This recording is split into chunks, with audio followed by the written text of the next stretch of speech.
Have you ever thought about the hidden price tag on things? Like, what's the actual cost of air pollution, or what's the value of your neighbor's amazing garden? So, today we're going to talk about this. We're diving deep into externalities. These are the economist's invisible side effects that, believe it or not, affect every single one of us. Okay, so picture this. Your neighbor is throwing a super loud party and you can't sleep.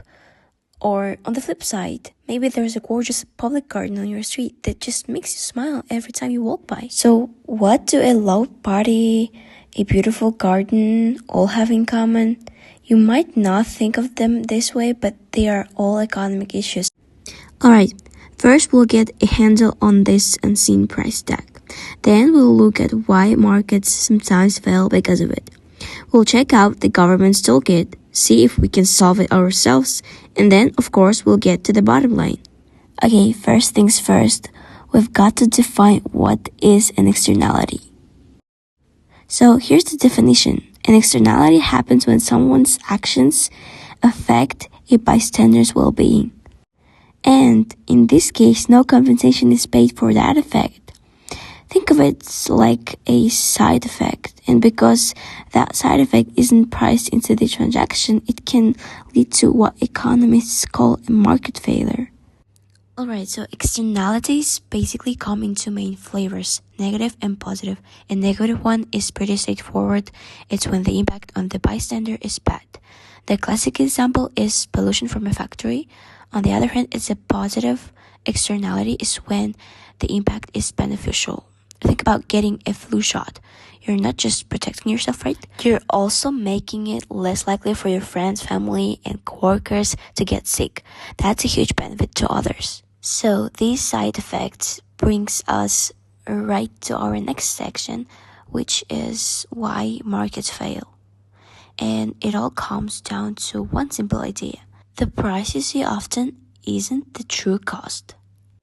Let's take a look at a classic example to see how this works. A paper factory. Now, in a normal market, the factory figures out its costs. We call this the private cost. And buyers decide what the paper is worth to them, the private value. The market settles on a price and quantity where supply meets demand. Simple enough, right?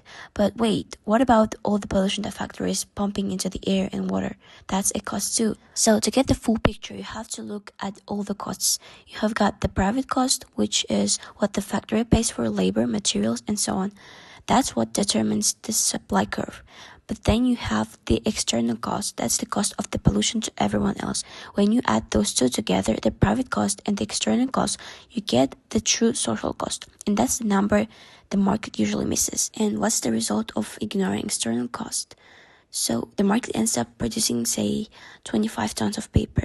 But if we were to account for the true social cost, the ideal amount, the efficient amount of all of society would only be 20 tons. So the market is making too much paper. It's overproducing because it isn't being forced to pay the full bill for its pollution. So let's look at a positive externality with our flu shot example.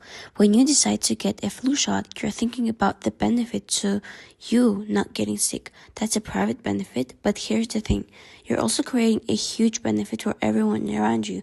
You're now less likely to get sick too. Your one decision has this positive ripple effect, but the market doesn't reward you for that extra benefit you're providing. So what happens here? The exact opposite of the pollution problem. The market ends up providing too much flu shots. Maybe the market outcome is 20 shots, but the social optimum, the number that would be the best for society, is actually 25.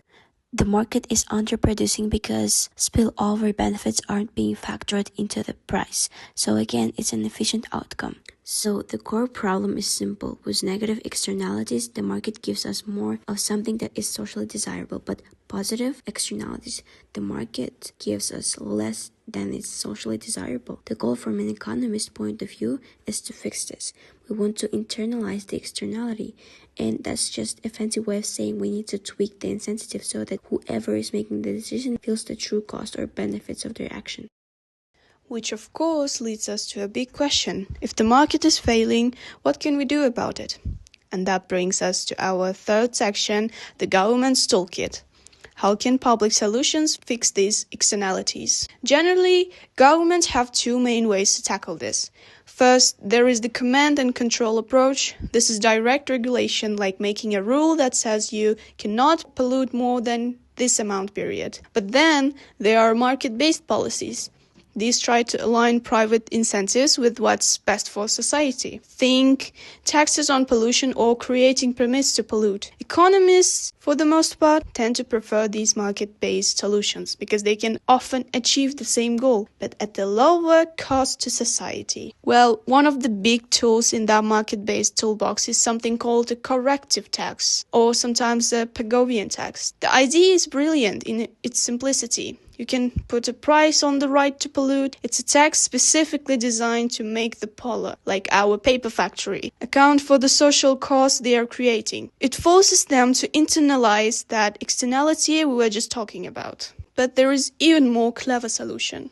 Tradable pollution permits. Okay, let's walk through this case study. So the goal is to reduce total pollution from 2 factories down to 140 tons. A simple regulation might say, okay, each of you has to cut 30 tons. The total cost to do that might be, say, $9,000. But what if one factory can reduce pollution way cheaper than the other? With tradable permits, the low-cost factory can cut more pollution and then sell its leftover permits to the high-cost factory. And get this, the result is the exact same amount of pollution reduction, but the total cost drops to $6,000. It's a win-win. We get a cleaner environment for less money. So government solutions are great, but what if we don't need them?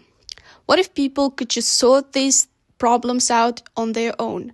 That brings us to our next section, solving it ourselves, and the really powerful economic idea called the cost theorem. The cost theorem is pretty mind-blowing. It basically says that if private parties can bargain over resources without any cost, they can solve the problem of externalities all by themselves. And there is the really wild part. It doesn't even matter who has the initial legal right to do something. They still reach the most efficient outcome. Okay, that sounds abstract, so let's make it real. Imagine Tayo loves playing his piano. To him, that joy is worth $500, but his neighbor Zara can't stand it. For her, the noise is an $800 cost in lost peace and quiet. The efficient outcome here for the piano to stop, right? The cost outweighs the benefit, so that Zara can just go over and offer Tayo, say, $600 to stop playing. Tayo takes the deal. Here he is at $100 better off, and Zara gets her quiet, which is worth more to her than the $600 she paid. Boom! Problem solved. No government needed. But what if we flip the numbers? Now let's say Tayo's benefit from playing is $800 and Zara's cost is only $500. Now the efficient outcome is for him to play. Even if Zara has the legal right to make him stop, Tayo can offer her $600 to let him keep playing. She'll take that deal in a heartbeat because $600 is way better than the $500 headache. So again, they reached the efficient outcome through bargaining, regardless of who had the rights to begin with. Now this all sounds great in theory, but in the real world, it can fall apart. Why? Well, first, there are transaction costs. It's not always free or easy to strike a deal. Second, people can just be stubborn and refuse to agree even if it's in their best interest.